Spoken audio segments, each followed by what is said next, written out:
é sempre uma forma de nós realimentarmos as nossas baterias e a nossa alegria por voltarmos a esta casa.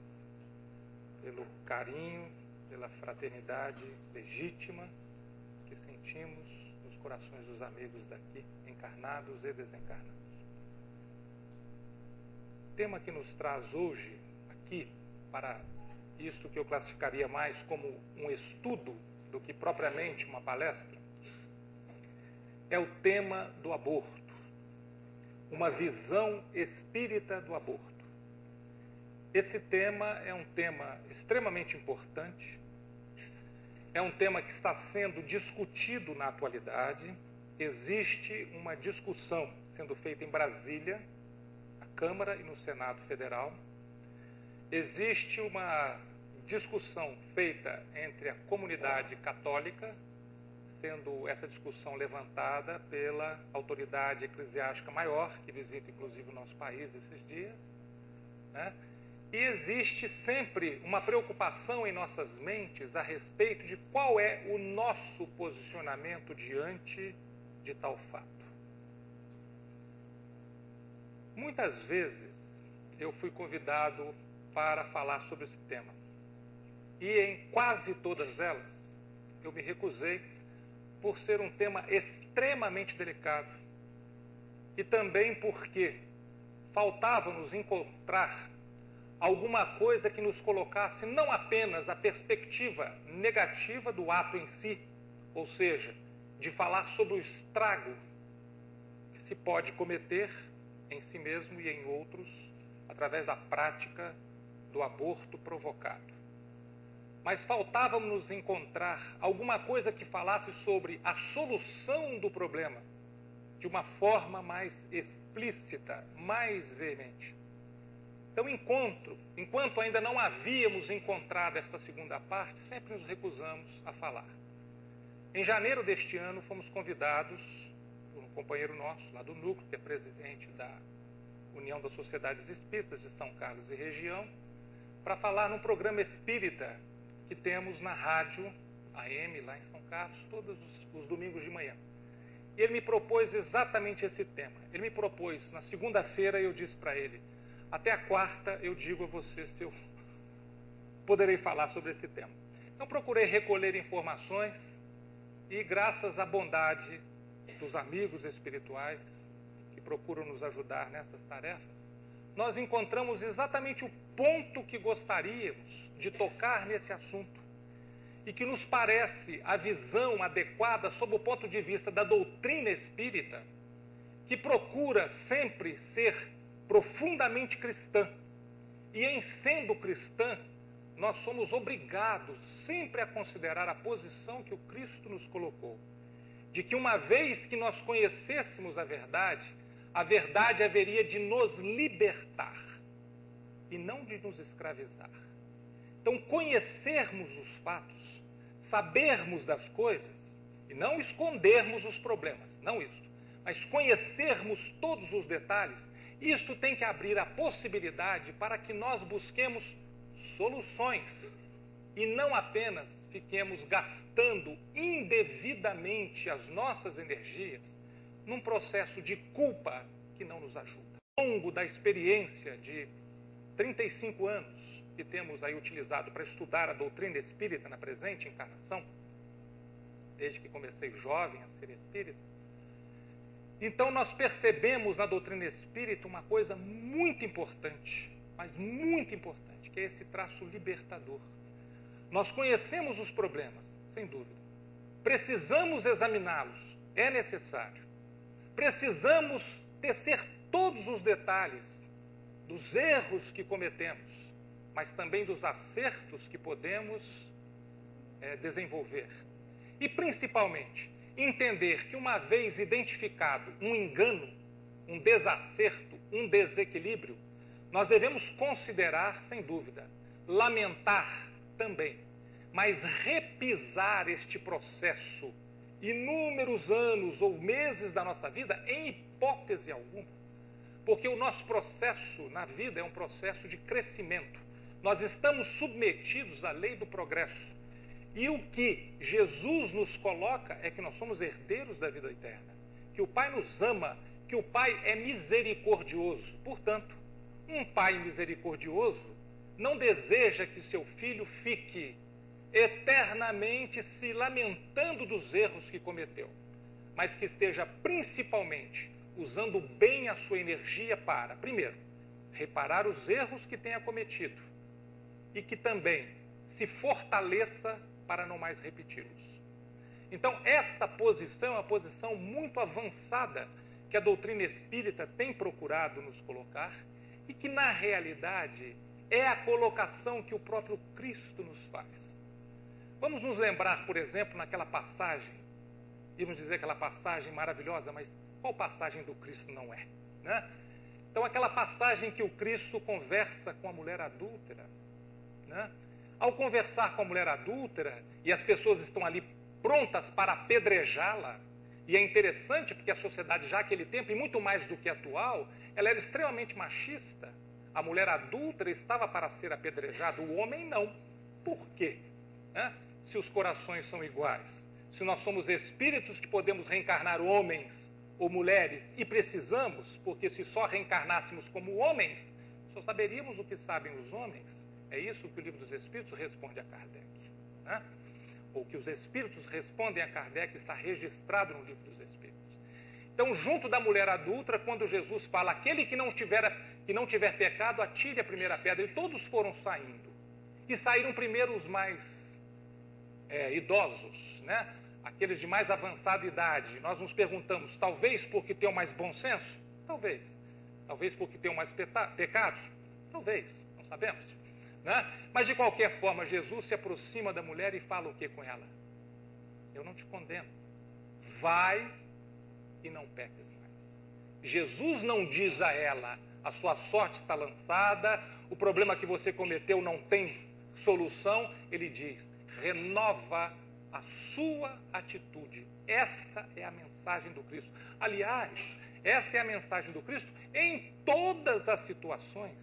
Ele sempre vai estar nos convidando aqui a rever as nossas posições, a avaliar os nossos atos, dentro da possibilidade que já tenhamos naquele instante, e avançarmos para momentos melhores, utilizando os padrões melhores de comportamento, equilibrando a nossa vida, equilibrando as nossas emoções e sentimentos, para que possamos viver melhor. A perspectiva cristã, a perspectiva da mensagem do Cristo, que nada mais é do que a mensagem do próprio Criador para nós, porque ele é o médium de Deus, nas palavras de Eurípides Barçanufo. Então ele, como médium de Deus, nos traz a grande mensagem. O processo de vida é um processo de libertação, de crescimento, de melhoria, de aproximação da felicidade. É isto que Deus deseja de todos nós. Se nós que somos pais e mães, ainda falíveis, com defeitos, muitas vezes ainda desequilibrados, já desejamos o melhor para os nossos filhos, por que é que o Pai Celestial, onipotente, onipresente, onisciente, perfeitamente justo e totalmente misericordioso, não iria desejar isso para todos nós? Então é neste sentido que nós gostaríamos, então, de encarar a nossa fala de hoje. Inicialmente, vamos tratar da questão da gravidade do assunto, porque é extremamente grave, certo? Mas vamos, na segunda parte, tocar o ponto que mais nos interessa. Uma vez cometido, uma vez feito o estrago, como é que nós reparamos? É só através da dor? Não. Existe uma outra forma de nós repararmos, e não é só este estrago, porque nós cometemos muitos estragos na nossa existência. Todas as vezes que nós infringimos a lei, nós estamos submetidos a uma posição, a um impasse. E nós precisamos reparar o nosso erro. E existem duas formas de reparação, então, que nós vamos, então, a respeito delas, refletir na segunda parte da nossa fala. Os fundamentos da questão da reencarnação. Nós sabemos, segundo informação do Livro dos Espíritos, questão 344, nós sabemos exatamente qual é o momento em que o espírito se liga ao corpo para formar um ser. Kardec pergunta o seguinte: em que momento a alma se une ao corpo? Né? Então, os Espíritos dizem o seguinte, que a união começa na concepção. Então, no instante em que o espermatozoide fertiliza o óvulo e ali começa então o processo embrionário, neste momento já existe a ligação do espírito. Nesse momento começa a reencarnação.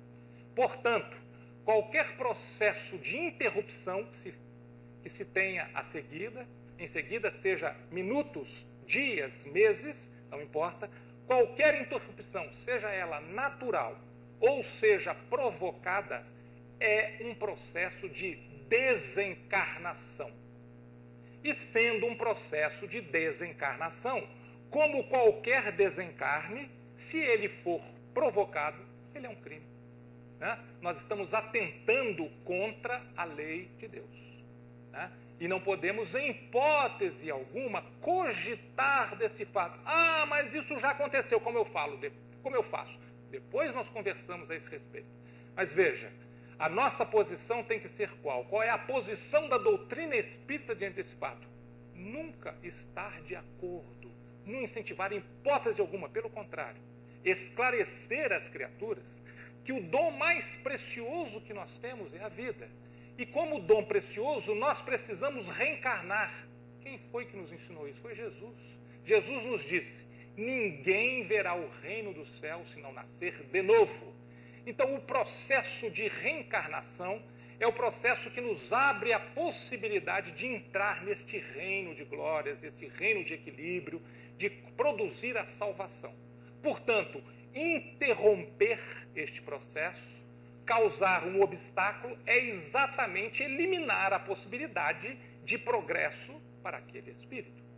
Se ele é natural, é uma coisa. Né? Nós vamos conversar um pouquinho a esse respeito, as implicações que isso tem. Mas se ele for provocado, nós não devemos provocar em hipótese alguma. E veja, a responsabilidade em se provocar a interrupção de uma gestação não é uma responsabilidade exclusiva da futura mãe, ou daquela que seria mãe. É a responsabilidade de todos os que estão envolvidos. É a responsabilidade do futuro pai que negou ser pai. É a responsabilidade da família que influenciou e disse, mas ela é tão jovem, não é o momento. Uma vez acontecido, o melhor a fazer é, mesmo que não fosse o momento, não importa, aconteceu, agora vamos cultivar esta planta que ali germina, que é um novo ser, que não pode encarar o obstáculo do seu processo de salvação. Ele precisa se agarrar a este processo, né, a esta oportunidade de salvação. Mas também é corresponsável o médico que praticou, é corresponsável o dono da clínica que permitiu, a enfermeira, o enfermeiro que participou, todos aqueles que estão envolvidos neste processo são corresponsáveis. Então não podemos ficar jogando este excesso de carga sobre os ombros daquela que no momento, às vezes até de desatino, tomou esta resolução. Porque muitas vezes se sentiu desamparada, achou que não tinha outra saída porque não encontrou junto aos seus apoio fraterno para ajudá-la a enfrentar os momentos difíceis que ela naquele instante julgava que estavam por acontecer. Então, existe uma teia de corresponsabilidade sobre a qual nós precisamos refletir muito, até mesmo para não deixarmos que esta carga seja colocada só sobre os ombros de uma criatura, porque é uma carga excessivamente pesada. Isso pode provocar danos muito grandes àquela criatura. Pode provocar depressões profundas, pode provocar sintomas de tristeza ao longo de anos a fio, e pode provocar ainda umas outras coisas que daqui a pouquinho nós falamos sobre elas. É importante nós refletirmos sobre o fato de que todos nós temos responsabilidades diante desse processo. Quando às vezes emitimos uma opinião, um amigo, um companheiro de trabalho, fala, puxa, aconteceu isso com a minha filha, o que você acha? Eu acho que nós vamos tomar essa atitude. Não, é isso mesmo, é muito jovem. Uma opinião dessa, você é corresponsável. porque está favorecendo este processo. Então, este é o instante que talvez o plano espiritual esteja se valendo para que uma outra pessoa possa dar uma opinião um pouco diferente.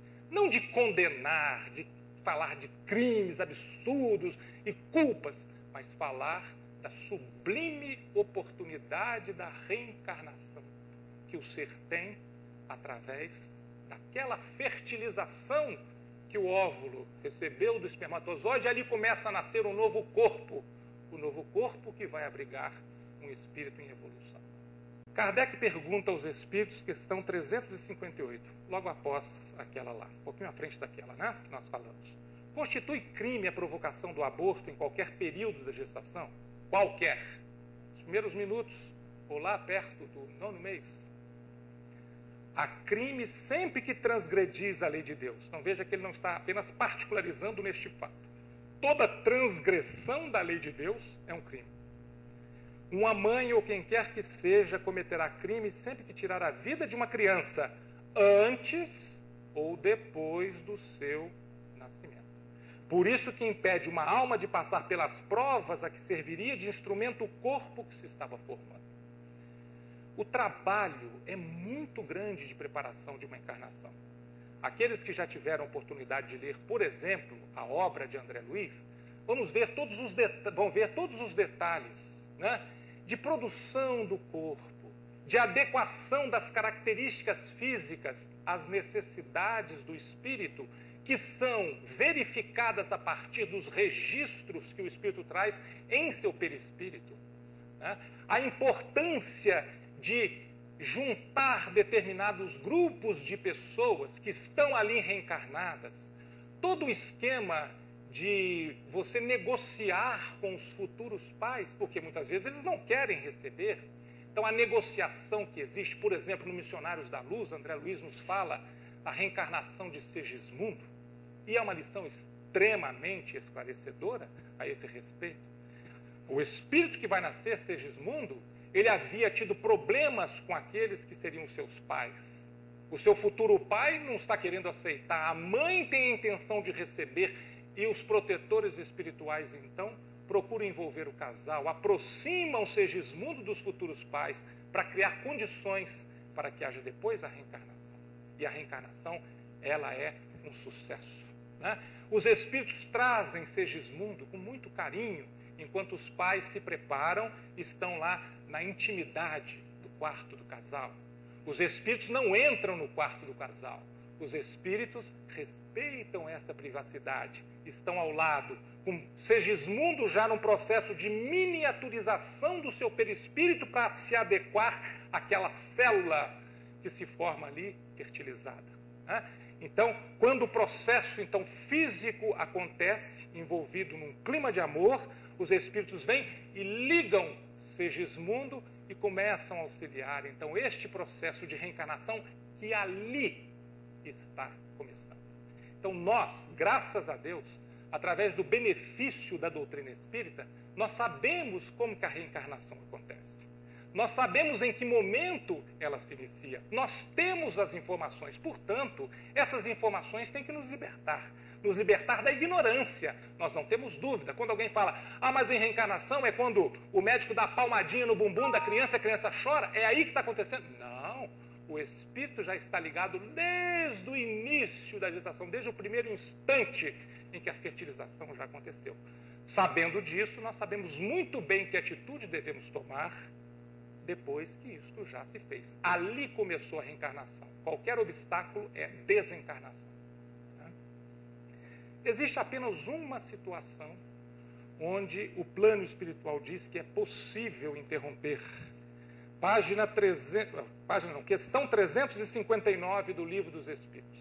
Diz assim: dado o caso em que o nascimento da criança pusesse em perigo a vida da mãe dela, haverá crime em sacrificar-se a primeira para salvar a segunda? Numa situação de agonia, um parto difícil, o médico sabe que os dois não se salvarão. Qual é a opção que o médico deve tomar? Preferível é, dizem os Espíritos, se sacrifique o ser que ainda não existe a sacrificar-se o que já existe. nós nos perguntamos, o que os espíritos estão dizendo sobre o ser que ainda não existe? Não existe sob o ponto de vista de autonomia de vida orgânica, porque ainda não está fora do ventre da mãe. Ele é totalmente dependente da mãe. É neste sentido que ele diz ainda não existe. Ou seja, ainda não existe a sua autonomia orgânica. Né? Mas este ser ali já está, já existe a vida e o espírito já está ali ligado. Então, nestas condições, e apenas nestas condições, o plano espiritual, então, registra a possibilidade de uma interrupção.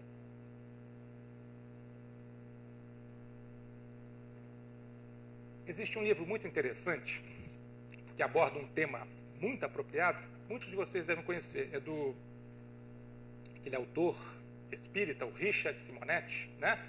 Que é grande autor, grande escritor e também grande palestrante, né? Então, o Richard Simonetti tem um livro com um nome muito bacana, Quem Tem Medo da Morte? Né? E claro, já que ele fala da morte de uma maneira geral, ele fala do aborto. Aliás, em mais do que uma lição. Parece que são 2 lições nesse livro em que ele trata do aborto. Na lição de número 2, ele faz um resumo muito importante dos fatos relativos àquele espírito, como ele chega, em que momento que ele se aproxima e como se dá o processo quando há uma interrupção. É interessante nós observarmos que ele diz assim, existe uma diferença muito grande, mas muito grande mesmo, para todos os personagens envolvidos, seja para o reencarnante ou aquele que tenta reencarnar, os pais e todos os envolvidos, quando é natural o aborto e quando o aborto é provocado. Sempre gera consequências, claro que gera. É uma situação sempre traumática, sob o ponto de vista orgânico é traumática, né? Sob o ponto de vista emocional, também é uma experiência traumática, né? E ele diz o seguinte, no mínimo uma frustração dos pais, quando desejam intensamente a criança e aquela gestação não vai ao fim. É um motivo de reflexão. Isso nós sabemos que tem ligações com fatos do passado, ou de um passado recente, ou até mesmo de um passado remoto, né? Nós sabemos que estamos num planeta de provas e de expiações. Portanto, nós somos testados na nossa responsabilidade e também expiamos o nosso passado de enganos, né? Então, neste sentido, todo fato, inclusive esta frustração tem influência no próprio espírito reencarnante, tem influência nos pais, de uma maneira geral, em todo o grupo familiar que está ali em torno da possível chegada deste novo ser. Em contrapartida, o aborto provocado, ele é tratado, né, como sendo um crime hediondo, e ele, muitas vezes, do ponto de vista da justiça humana, ele até é aceito, né? Há, inclusive, um argumento que é um argumento falacioso, que diz o seguinte, não, é alguma coisa que está o corpo da mulher, a mulher tem o direito de dispor do seu corpo como quiser. Olha, a doutrina espírita nos mostra o seguinte, com base, inclusive, na análise profunda do cristianismo, que nós temos muito mais deveres em relação ao nosso corpo do que propriamente direitos, né? O corpo é o nosso instrumento de progresso.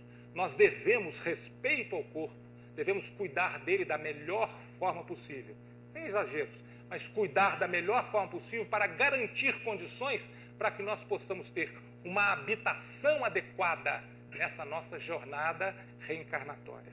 Então, nós temos deveres, e um dos deveres é, uma vez que recebemos em nosso corpo aquele ser que ali gesta, nós não podemos mais interromper, né? Bom, o aborto natural com relação ao espírito que retorna ao plano espiritual. O que lhe acontece? Quando é natural, isso é menos traumático. Primeiro porque os laços vão quebrando naturalmente. O espírito tem uma certa frustração, mas ele não odeia aquela experiência, muito menos odeia os seus pais, porque ele sente nos pais o desejo de recebê-lo. Então existe uma frustração, é uma dificuldade, mas não chega a ser um gerador de ódios, não. Pelo contrário, às vezes até aproxima esses espíritos, porque eles tentam uma experiência em comum e não conseguem, e fazem votos de conseguir no futuro. Mas quando o aborto é provocado, aí a situação é muito mais complexa, né? No caso do corpo em si, e aí não estamos falando só da mãe, de todos os envolvidos, há reflexos em seu perispírito. No caso da mãe, pode haver reflexos muito profundos, há um trauma muito grande em seu perispírito. Isso pode trazer consequências muito graves para a saúde, condições de frigidez, nesta ou em outra existência. Pode trazer realmente, é uma complexidade muito grande de problemas. Não vamos ficar aqui detalhando esses problemas, né? E para o espírito que é desalojado, se o espírito não tiver uma certa maturidade moral, ele vai ficar altamente revoltado. Ele vai achar que foi expulso. Ele vai achar que ninguém o queria. E, não tendo maturidade, ele pode se tornar um grande inimigo. Aliás, muitas vezes ele já era um grande inimigo que não foi aceito. E essa inimizade, portanto, não se resolveu e pode ganhar contornos muito delicados e muito intensos. Também por isso nós devemos evitar a todo custo este fato, né? Em hipótese alguma podemos absorver este fato natural, de maneira alguma, né? Pensando um pouquinho na situação do médico, nós fomos buscar o juramento de Hipócrates que os médicos fazem. Aqueles garotos de 20 e poucos anos, com a voz trêmula, altamente emocionados, né? Com toda a dificuldade, nós sabemos a dificuldade que é completar um curso de medicina, um dos cursos mais difíceis que nós temos no mundo, né? Então aquele garoto trêmulo, emocionado, vai ser o médico, ele faz um juramento. Talvez muitos não tenham a compreensão naquele instante, talvez pela própria emoção, da importância do juramento que fazem. Esse juramento foi um pouco mexido, mas se nós buscarmos lá atrás o juramento original de Hipócrates, Hipócrates é considerado o pai da medicina, viveu cerca de 450, 460 anos antes de Cristo, era considerado inclusive como descendente de Esculápio, que era, segundo a tradução grega, o deus da medicina, né? O deus da saúde, na realidade. Então, dentro do juramento de Hipócrates, nós vamos encontrar uma parte muito interessante, que exatamente fala sobre dois problemas muito sérios de interrupção da vida. Um é a eutanásia, o corte da existência, de alguém que já está aí encarnado, com seu corpo físico, etc. Ou então, o aborto, que é o corte durante a gestação, né? Então ele diz, e nesse mesmo parágrafo tem um trechinho anterior, como trata de um assunto que é muito típico da nossa vida, especialmente das segundas-feiras das nossas semanas, eu vou ler esse outro pedacinho também. Ele diz assim: aplicarei os regimes, né? Todos nós falamos em regime, dieta, né? Eu tenho um amigo que diz o seguinte: segunda-feira é o dia internacional da dieta. É isso? A gente abusa no final de semana, né? E chega segunda-feira e fala, nossa, eu vou começar uma dieta. A gente começa na segunda, talvez pare na terça, na quarta-feira a gente se esqueceu, no final de semana talvez a gente abuse de novo. Mas de qualquer forma ele diz: aplicarei os regimes para o bem dos doentes, segundo o meu saber e a minha razão, nunca para prejudicar ou fazer mal a quem quer que seja. É um alerta também importante aos médicos. Tem venda de remédios aí que com certeza não fazem bem para a saúde dos doentes. Só fazem bem talvez pela sua busca incessante de questões puramente estéticas, né? Mas essa é uma outra reflexão.